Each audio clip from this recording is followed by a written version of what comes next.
हाय ब्रोवान घर थी आज मोर द्वितीय दिन तो सका उठी प्रथम छात उपरକୁ आसी किसी फूल तोड़ीदेली माँ को नहीं माँ तार ठाकुर पूजा कला मुझे ब्रश कर आसिगली भाभी मो पुओ सागे खेली मजा लगे छोट छुआटा घर को आसा माँ तार माछ बाछिकी चुली भाजीदेला मुझे बस तीन टा खाइली पेटे पखाड़ भात माछ भजा मो भणजार मोर खाई मो बाबा मोर आसीगलु आम बाउंश बाड़ी ना गला राति बहुत जोर वर्षा पवन होता मैंने एत मानने आंब बहुत आंब से झड़की पड़ता बाउंश भी बहुत शोई पड़ता देखिए बहुत मन दुख है। घर को आसला बेलू शाशु बहुत सज हबार व्यस्त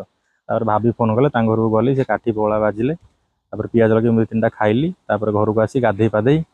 मु मो बाबा मो भाई मो पुतरा मैंने आम सब बाहरी गलु गाँव में गोटे बाहागर भोजी था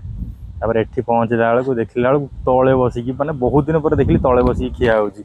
बहुत खुशी लगे देखिए पिला बेल कथा मन पड़गला कहीं प्रायतः गाँव में बफे ही होपर आम पाली आसीगला आम बसिकी खाइलु महुर होता बहुत दिन पर गाँव में महुर खाइली आसिक घरे रेस्ट नेली उपरला बाबा नहीं जिम रे छाड़देले जिम सारिकी बाबा को कहली मुझे जाऊँ घर को बाबा कहले नहीं छाड़देवी मुझे ना मुझे चल चली जी बहुत दिन पर आसिले चल चलिए घर को घर को गला सांग मैंने बहुत बाटर देखाले घर को आसिक फ्रेश हो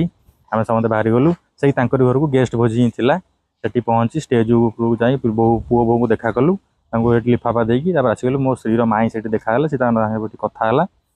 समस्त आम बस खाइलु शांति खाइलु मु तो अल्प खाइली रात में अल्प खाए रही जय जगन्नाथ।